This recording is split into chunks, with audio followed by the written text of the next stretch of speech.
Good morning! So today, let's harvest our pipino or cucumber. 40 na puno lamang ito. To be exact, it's 42. So may konti kaming ma-harvest today. Actually, hindi ko na mabilang kung ilang beses na kaming nag-harvest. But I think palipas na yung pipino na to kasi may mga leaves na siya na nag-yellowish. Tapos yung mga ibang fruits niya nag-iiba na ng shape kahit na dinidiligan. Kasi yung cucumber naglalast lang siya ng 60 to 70 days start from planting the seeds. That's our harvest for today.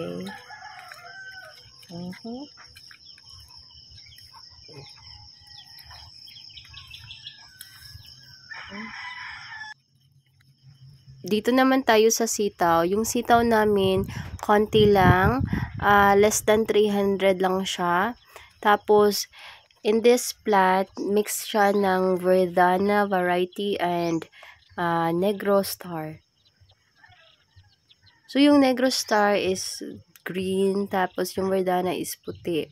So, what's the difference between the two variety? Yung Verdana kasi, hindi siya strong sa rainy season kasi madali siyang nag-yellowish yung mga leaves niya at yung mga flowers niya at fruits madali lang mahuhulog.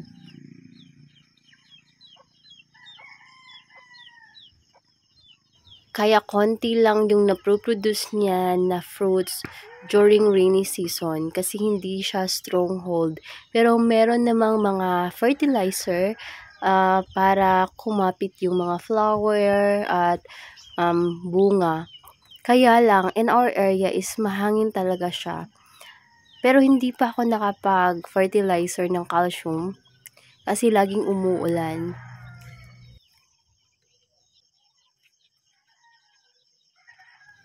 Yung kagandahan ng Negro Star na variety ng sitaw, hindi siya madaling kapitan ng fungus at saka strong siya during rainy season kasi hindi nag-yellowish yung mga dahon niya at yung mga bulaklak niya may nahuhulog na konti but unlike the Verdana na maraming nahuhulog. Tapos pag mag-harvest ka, yung mga fruits niya hindi siya madaling makuha. So, you need to twist it para makuha talaga. Sa quality naman is okay siya kasi mahaba, dark green, tapos mas mabigat yung timbang niya compare sa isang variety. Yun nga lang, hindi siya masyadong karamihan yung bunga niya. Maybe because of our weather today na always umuulan at mahangin. This is our first time na magtanim ng ganito karami kasi last time konti lang, nasa 20 lang na puno. So nagtry kami if may bibili ba. So may bumibili naman. Actually yung goal lang namin is magbenta within our community so that yung buyer makakamura sila compare sa market. Tapos fresh pa nila na mabibili kasi kaka-harvest lang. But what's disappointing, if you have a garden, din yung bibili is within the community. Some few buyers is gusto nila murahan mo pa. Example, yung benta namin is 40 per kilo. Tapos, if isang kilo, 35, pag 1/4, it's 10. So, ang iba gusto 30 pesos. Sabi namin hindi kasi gumagamit kami ng abono. So, mahal yung fertilizer. Tapos, sagot niya naman is natural lang naman na maglalagay ng abono. So, parang nakaka-disappoint kasi hindi na siya na pumunta sa market na mag-angkat, naka door to door na, tapos yung konting barya na 5 pesos. Tatawad pa, paano pa yung panggas, 'di ba? So, but a lot or majority naman is okay sila sa price na 10 pesos yung 1/4. Ang nakaka-happy naman, mostly talaga may pumupunta dito, tapos may nagpi-PM na gustong bumili. Yung kagandahan ng home garden is, mamomonitor mo yung gulayan mo, yung mga disease, konti lang, maiiwasan mo siya. Everyday akong nagtatanggal ng dahon na may mga disease or mga may leaf miners kasi ayokong kumalat. Before, hinayaan ko lang yung leaf miners kasi naglalagay naman ako ng spray, which is wrong pala. Kahit nag-spray ka, so may mga itlog doon ng mga insekto na hindi namamatay, so kumakalat sila. So, pag may mga butas or nag-yellowish or leaf miners or may mga langgam, talagang tinatanggal ko yung mga ganyan. Tapos sa langgam naman, nag-spray ako ng Brodan.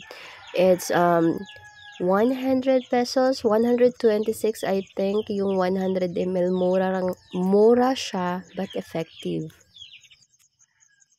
By the way, ito pala yung Verdana. Yung isang different nila sa Negros Star, konti lang yung dahon ng Verdana, pero marami siyang bunga. Within our community, maraming nagtatanim ng sitaw kasi nga madali siyang itanim, hindi siya sensitive at hindi alagain. But mostly, hindi nagtatanim. Kaya that's why kahit common yung sitaw, nagbebenta kami. Yung mga customer namin is yung mga nagtitinda ng ulam.